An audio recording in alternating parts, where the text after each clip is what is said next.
certo? Então, vamos para o último, de função de primeiro grau.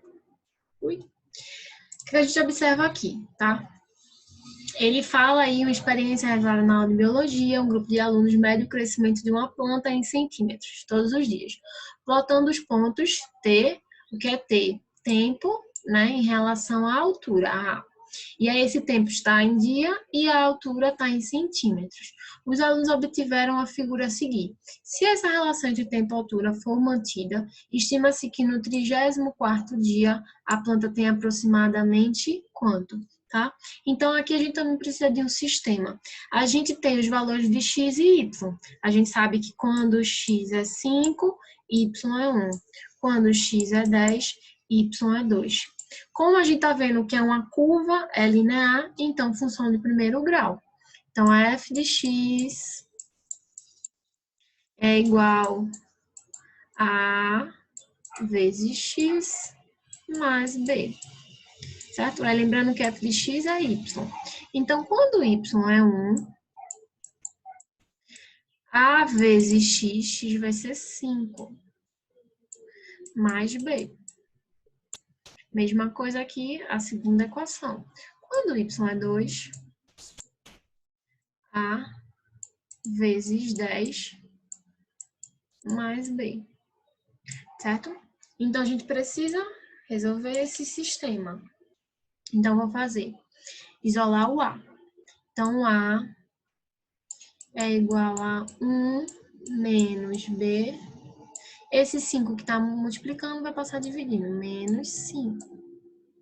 Certo? Então, vou substituir esse a na segunda equação.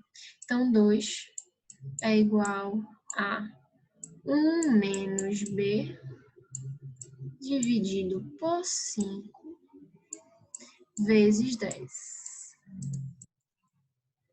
mais b. Aí a gente tem que resolver do mesmo jeito que a gente estava resolvendo aquele outro quesito, tá? Então, vou jogar aqui para o lado, porque eu não estou com espaço aqui.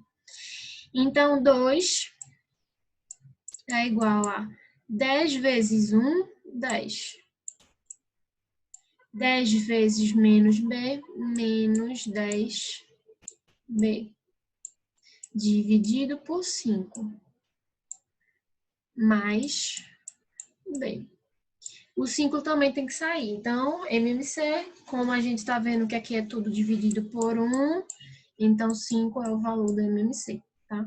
Então, 5 dividido por 1, 5. 5 vezes 2, 10. 5 dividido por 5, 1. 1 vezes 10, 10. 5 dividido por 5, 5. 5 vezes... 5 dividido por 5, 1. 1 vezes menos 10, b, menos 10b. Mais 5 dividido por 1, 5. 5 vezes b, mais 5b. Certo? Então, isola aqui o b. Vou jogar esse 10 para o outro lado. Aí a gente vê a mesma coisa. 10 menos 10 vai dar 0.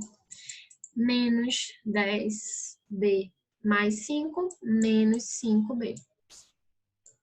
Mais b, independente aí da multiplicação, vai assumir 0. B assumindo 0, qual é o valor de A?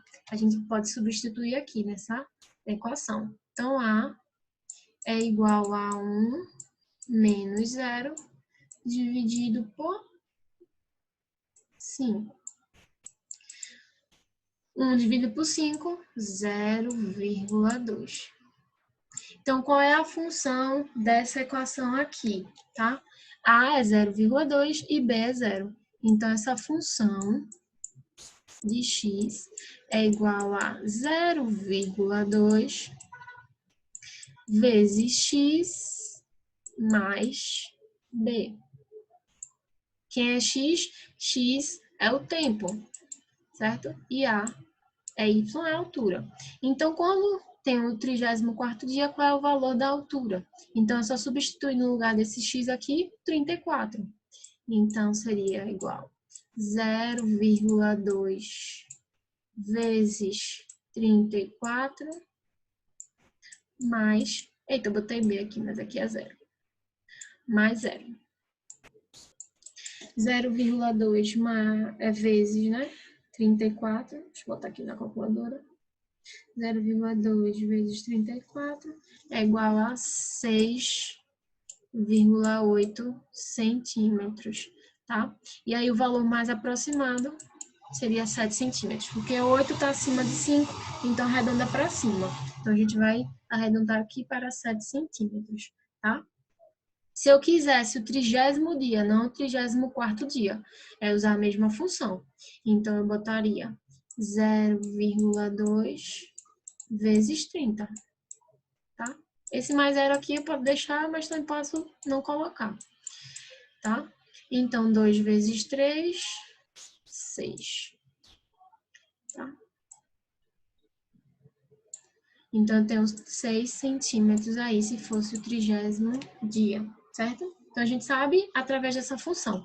E aí, por isso que eu digo, as funções, elas servem para a gente prever. Então, aqui ele já estava acompanhando, ele acompanhou todos os dias, e aí ele marcou no 5º dia e no 10º dia. E aí ele quer saber, poxa, se essa planta continuar, né, se desenvolvendo nesse ritmo, no 34º dia, qual vai ser a altura dela? Então, quando ele já tem essa função, ele consegue prever mais para frente, tá? É a mesma coisa do vírus. Quando a gente, do corona, né, que a gente está visualizando. Só que o corona, ele tem uma função, ele segue aí o processo de contaminação exponencial, tá? Então, ela não é uma função de primeiro grau, mas é a mesma interpretação. Quando os pesquisadores eles sabem como essa curva funciona, então eles conseguem prever que daqui a tantos dias, qual vai ser o número, tá? Se essa curva ela cresce assim, ele vai conseguir prever quantas pessoas serão infectadas, certo? Devido a essa função. Então, as funções elas servem realmente para prever comportamento, tá? E possa ser que confirme, mas possa ser que não confirme. Por quê? Tudo depende dos dados. Se você erra na hora de fazer a análise desses dados, tá? Você vai errar a sua função, você não vai ter uma função segura. E é o que acontece. A gente só sabe o número de pessoas contaminadas se existe diagnóstico. Como a gente está vendo que existem muitas pessoas que elas estão com sintomas, mas elas não estão sendo diagnosticadas, então essa curva aqui, ela tem um padrão, certo? Ela segue um padrão, mas os dados dela ainda estão em falta. Então, ele tem um modelo matemático que se estabeleceu, mas esse modelo matemático ele poderia ser um pouco diferente se todo mundo fosse diagnosticado, ou seja, se todo mundo fizesse o teste, certo? Para saber se tem um coronavírus ou não. Isso não quer dizer que não esteja errado, porque na estatística, né, no caso da matemática aí, existe você faz uma inferência, então você não afirma que vai acontecer, você imagina que vai acontecer aquilo ali. Aí, dentro da biologia, as coisas se confirmam ou podem não se confirmar, porque o que eu acho interessante nesse ponto é que a gente imagina, a função existe, então vai se comportar desse jeito, professora. Vai, mas na biologia, né, no caso daqui da espécie humana e dos animais, existem muitas exceções. E as exceções, elas acabam quebrando aí essas regras de função da matemática, tá? Então a gente também precisa entender, não estou dizendo que esse gráfico está errado, estou dizendo que ele poderia ser melhor interpretado se todo mundo tivesse acesso ao diagnóstico do coronavírus, tá? Tranquilo aí, dúvidas em relação a primeiro grau?